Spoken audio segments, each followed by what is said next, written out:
জান্নাতের রয়েছে 8টা দরজা, মিনহা বাবুন ইউসাম্মা আর-রাইয়ান। 8টা দরজার মধ্যে স্পেশাল একটা দরজা আছে, ওই দরজার নাম হলো রাইয়ান। লা ইয়াদখুলুহু ইল্লা সাইমুন, রোজাদাররা ছাড়া কেউ রাইয়ান দরজা দিয়ে ঢুকতে পারবে না।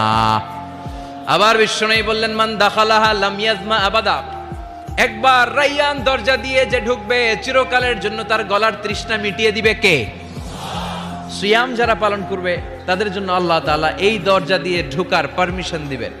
যেহেতু সারাদিন অল দ্য ডে লং সে তৃষ্ণার্ত ছিল, আল্লাহর ভয়ে কিছুই পান করে নাই, এজন্য রাইয়ান দরজা দিয়ে ঢোকার সুযোগ সে পাবে, আর একবার ঢুকলে তার গলায় আর তৃষ্ণা থাকবে না। বিশ্বনবী বললেন এই 8টা দরজার অনেক মাহাত্ম্য।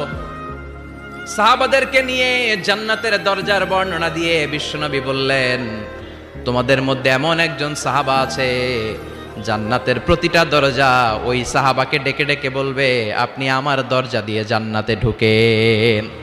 প্রতিটা দরজা চাইবে সেজন্য ওই দরজা দিয়ে ঢুকে। সাহাবারা বললেন, ইয়া রাসূলুল্লাহ, ইয়া হাবিবাল্লাহ, কে সেই সাহাবী? কে সেই মহান সাহাবী যেই সাহাবীকে জান্নাতের 8টা দরজায় ডাকতে থাকবে, ইনভাইট করবে, অন্য দরজা দিয়ে যাবেন না, আপনি আমার দরজা দিয়ে ঢুকেন। বিশ্বনবী বললেন, সেই সাহাবী হলো আমার হিজরতের সঙ্গী আবু বকর as-সিদ্দিক। পড়েন সুবহানাল্লাহ। কি ব্যক্তিত্ব ছিল, অসাধারণ ব্যক্তিত্ব, পার্সোনালিটি। 8টা জান্নাতের দরজায় ওনাকে ইনভাইট করবে, আসেন আসেন আমার দরজা দিয়ে ঢুকেন। সাইয়েদনা আবু বকরের এত সম্মান, উনি সবগুলা দিয়ে ঢুকতে পারবে, আমাদের পারমিশন থাকবে না, এটা কি হতে পারে? সাইয়েদনা আবু বকর আমাদের লিডার না? কথা বলেন, কথা বলেন। তো লিডার যেটা দিয়ে যাবে আমরাও যাবে ওইটা দিয়ে, চিল্লা এখন ঠিক কিনা? এজন্য বিশ্বনবী বললেন, শোনো শোনো, চিন্তার কারণ নাই, মন খারাপ করার কোনো বিষয় নয়।